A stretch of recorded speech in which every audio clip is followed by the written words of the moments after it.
I'm thrilled and honored to be sharing my thoughts with you today and would like to thank LAF for inviting me here and for Pen Design for hosting us.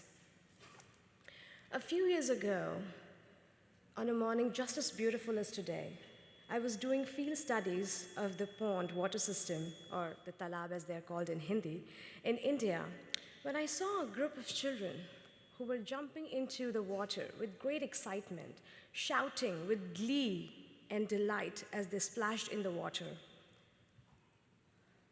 What struck me most was that for these children, this was a normal bathing experience.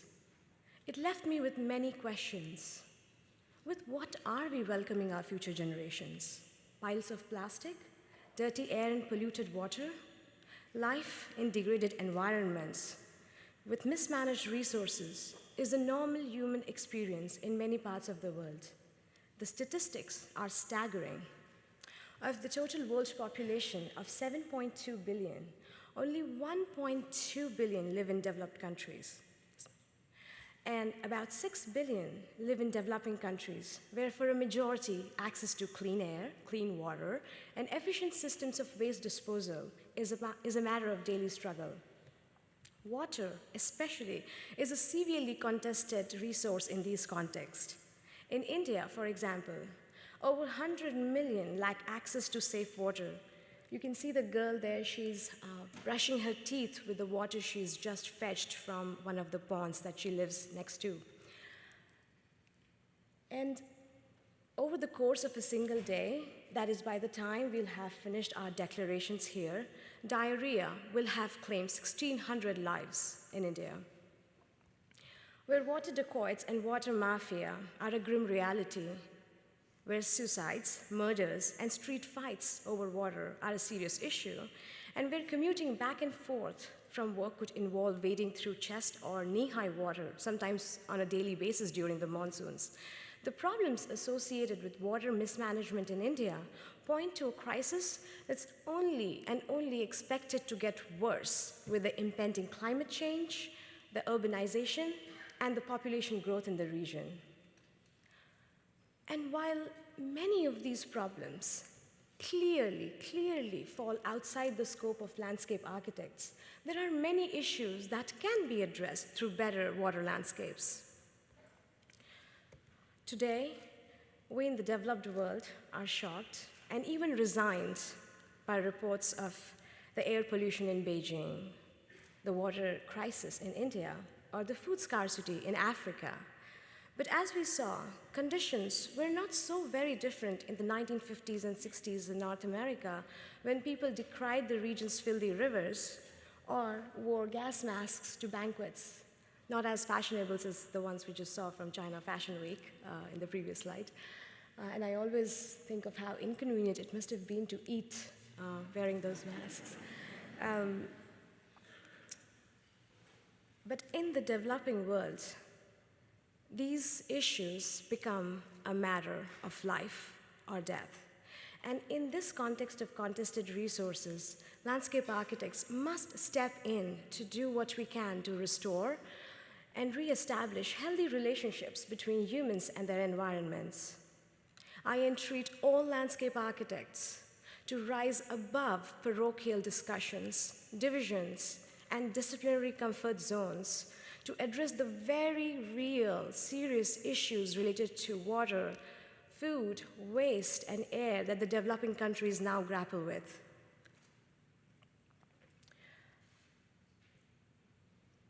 From these countries, there are many lessons to be learned on alternative definitions, systems, and landscapes of resource management.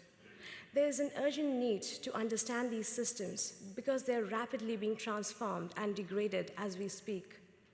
What can we learn from cultures that designed multifunctional landscape infrastructure, such as the ghat that you see here, which acts as a social space while simultaneously controlling riverine flooding, or practiced community construction, ownership, management, and investment in water landscapes, such as the talab that you see, without commoditizing it? Before we must engage in design, we must understand and evaluate these systems for their advantages and disadvantages. As landscape architects, we have two avenues of intervention for addressing resource issues in developing countries. The first is through improving the design of these resource landscapes. They face many challenges. How can we address them? It's design. And the second is through creating alternative paradigms for better resource management in the very structuring and design of new built environments. This latter is particularly relevant because of the projected increase of the world's population to about 9.6 billion by the year 2050 will be because of the projected growth in developing countries of around 2.3 billion, which the growth will be accompanied by rapid urbanization. India, for example, is all set to become the most populous country in the world by 2050, with a population of 1.6 billion. I wish I could talk about something fun about India like yoga or food or festival, but we need to talk about this. We need to talk about the fact that India will be adding 400 million to its urban population. And for those who have been in that part of the world, that's like adding 20 more Mumbais. The development of territories, whether through informal settlements or formalized communities, to house and accommodate these millions desperately needs the expertise of landscape architects who are equipped to design better landscape systems for resource management in these contexts. And it presents an unprecedented opportunity for design experimentation. How do we take the lessons we have learned from the urbanization of developed economies and apply them to resource issues in developing countries?